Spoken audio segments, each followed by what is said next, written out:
Përshëndetje dashur shikues, mirë se vini në Agora News. Do flasim mbi çështje të ndjeshme dhe mjaft të rëndësishme sa i përket vetë kombit shqiptar, por edhe çështje të tjera të aktualitetit në vend. Për të folur për këtë çështje ne kemi të ftuar kolonelin dhe ambasadorin e paqes, zotin Hajro Limaj. Zoti Limaj, përshëndetje. Përshëndetje. Zoti Limaj, si keni parë zhvillimet e fundit teksa në një vizitë të disa ditëve më parë kryeministri Edi Rama ishte në Greqi ku deklaroi se çështja e detit mes dy vendeve do të zgjidhet brenda këtij viti. Çfarë do të thotë kjo deklaratë e kryeministrit Edi Rama në këtë rast? Fatkeqësisht problemet e politikës dhe diplomacisë jashtme janë një krizë shumë të rëndë. Sepse në radhë parë vetë ata që kanë marrë drejtimin e qeverisë së vendit janë leadership politik dhe diplomatik i Shqipërisë, po janë njerëz që kanë luftuar për të marrë pushtet personal dhe përfitimin personal edhe jo të Shqipërisë. Problemi i hapësirave detare midis Shqipërisë dhe Greqisë është zgjidhur me vendimin e kushtetuese, e cila bllokoi kuvendin që ta ligjëronte ato që bëri aktualisht ministri i jashtëm që natë ka kryer negociatori realizimin të asaj marrëveshje armiqësore anti-shqiptare, ku Shqipëria humbiste 25 km katrore dhe profesori nderuar Pasha, një nga inxhinierët më të mirë të gjeodezisë, e çoi gjykata kushtetuese dhe gjykata kushtetuese e rrëzoi si anti-kontare, dhe në këtë kohë që tani po të problem, Edi Rama na merr zotrin nga masa dhe na bie ministrët të punës jashtme. Pra, problem thella nuk janë teknike, janë veprime të cilat po dëmtojnë shumë në Shqipërinë. Në këtë rast, çfarë interesash po mbron vetë Edi Rama sa i përket çështjes së detit në raport me grekët? Edi nuk është pronar i Shqipërisë, menaxher si kryeminist, ashtu që po bën me Sazanin, po bën. Ashtu si bën me Pasharemanin, bën dhe me Limonin. Edi Rama ka marrë një revansh të madh që po dëmton shumë rënd e kombit shqiptar. Unë jam njëri që kam punuar shumë në inteligjencë dhe diplomacinë ushtarake dhe njoh shumë mirë si vepron Greqia, Turqia, në drejtimin e haptare dhe ishujve që kanë.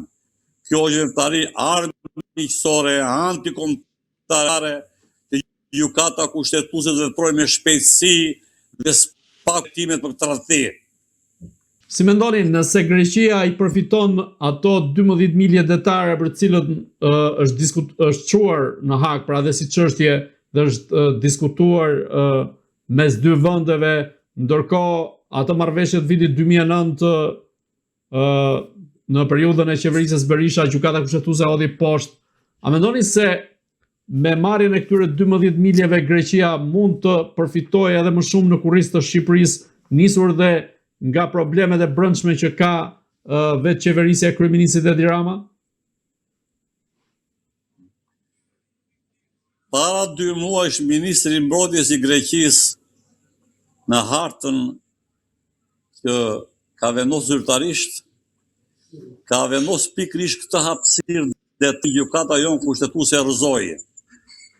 Dhe brenda kësaj hapësire detare, grekët po vazhdojnë kërkimet në ujore për karburante. Dhe Edi Rama nuk ndihet fare që Greqia hyrë në hapësira të Shqipërisë dhe nuk mbron sovranitetin e Shqipërisë, po shkon e bën llogje pakullare në Greqi. Pra, Greqia ka shkel sovranitetin kombëtar sot pra së bashkëve, dhe Edi Rama dhe qeveria nuk reagon fare, dhe Edi Rama në këtë situatë kaq të vështirë merr atë njeri që ka qenë kryer negociatorit vitit 2009, që edhe bie ministri punë të jashtme, pikërisht në këtë moment që problemi po shkon gjykatën e Hagës. Pra nuk janë rastësi, po janë të akorduara plotësisht për realizimin e interesave të Greqisë dhe humbjes së Shqipërisë.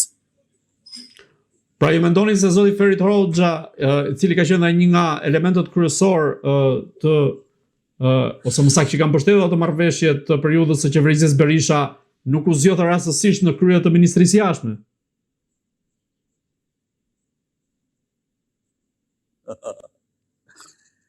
I dashur gazetar, unë kam botuar një pjesë të këtyre problemeve dhe para disa kohësh botova shkrimin Institucionet kombëtare në drejtimin e agenturave të huaja. Hapen gazetës sot janë me emra. Pra, të gjitha institucionet e sigurisë kombëtare, ministri i mbrojtjes ishte vëngu të cilët Turqia bllokoi komplet informacionet ushtarake. Kryetarin e Shikut të shkarkuar në Kosovë, me se nuk ka djem dhe vajza të aftë Shqipëria për kryetar Shiku. Merë këshilltar për sigurinë kombëtare, ish kryetarin e Shikut Rumanisht i shkarkuar me ceremoni dhe paguan e Dirama me lekët tona dhe vazhdojmë të tjerë. Pra institucionet e sigurisë kombëtare shqiptare, kur kanë bijë dhe bija të shkëlqyer të Shqipërisë, nuk i do zoti Edi Rama, bijtë e Shqipërisë që të udhëzojnë ta kontrollojnë që kemi luftuar neve, po ka bërë një katarure, një rëmuni sigurinë kombëtare që nuk i dihet fundi. A mendoni se politika zyrtare greke në këtë rast është ajo që lëviz fijet e politikës zyrtare në Tiranë? Është Beogradi, është Greqia, është Mosajdi në Izrael dhe shumë më thellë, të cilat polozin dhe hedhin ballën mes Tiranës për realizimin e qëllimeve të tyre dhe vazhdimin e shkatërimit të mëtejshëm të shtetit shqiptar, i cili ka vënë pikpyetje të madhe mbrojtjen e tërësisë territoriale të Shqipërisë, sepse po të shikonin me vëmendje, në Kongresin e Amerikan shpërtheu problemi i Sazanit dhe u bllokua vazhdimësia e mëtejshme dhe tani e kanë bllokuar sepse nuk është kushteri investitori, po janë dy të Arabi Saudite me 1.4 miliard euro. Kushteri është për të mbuluar pislloku që po bëhet në Sazanin. Që do të thotë, cili është pislloku në këtë rast? Unë e kam trajtuar mbi baza reale, kombëtare, adetare, shkencore, ligjore, vende ndërkombëtare, që këto janë veprime të kundralishme, pasoja për sigurinë e mbrojtjes kombëtare të Shqipërisë. Ahmet Zogu nuk ka bërë asgjë më tepër se kaq. Që kemi trajtuar në historinë e vet. Shqipëria po kalon në gjendje shumë të vështirë, shumë më të rrezikshme për vendin. Zoti Limaj, po. Bazat ushtarake. Të gjitha bazat ushtarake detare nga Shënjeni në Lemon të Sarandës janë të gjitha në SPAK dhe në çështje hetimore. Sepse në kundërshtim me ligjet dhe duke shfrytzuar firmat e atyre që e morën krye, po jep të gjitha bazat ushtarake detare mafias dhe oligarkët huaj. Zoti Limaj, si është e mundur që Greqia nuk e heq ligjin e luftës, një ligj i cili daton që prej vitit 1940 dhe cili është plani B që mund të ruajë në këtë rast Greqia në rast të konfliktit të mundshëm me Shqipërinë?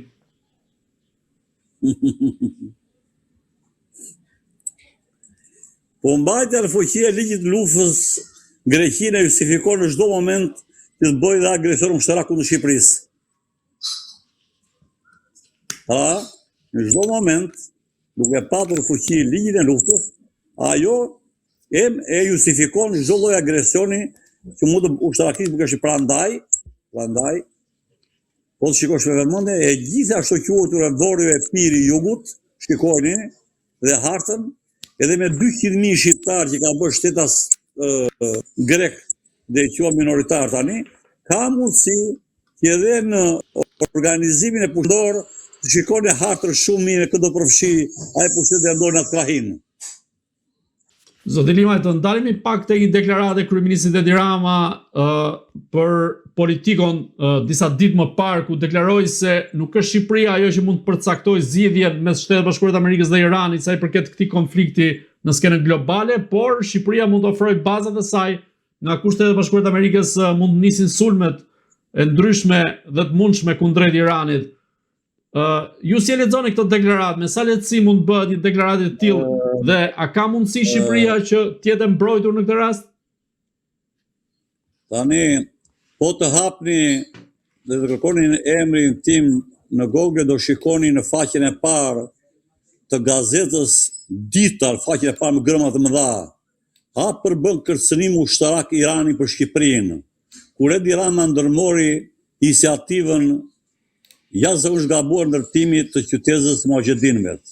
Mbasi dërgova 2 mesazhe konfidenciale dhe ai nuk reagoi, unë detyrova botova në shtyp duke analizuar çfarë kërcënimesh do e vinë Shqipërisë nga dislokimi i përhershëm dhe ndërtimi i qytetëve të Maqedinëve, të cilët shteti iranian e quajtur organizatë nga Irani vendosin Irak, edhe Shtetet Bashkuara të Amerikës edhe Europa e quajtur organizatë e mbartimin, bëri marrëveshje me Berishën për kalim tranzit shqiptar. Berisha priti 180, ky priti 2020, 2002 futi konflikt diplomatik dhe me dy shteteve.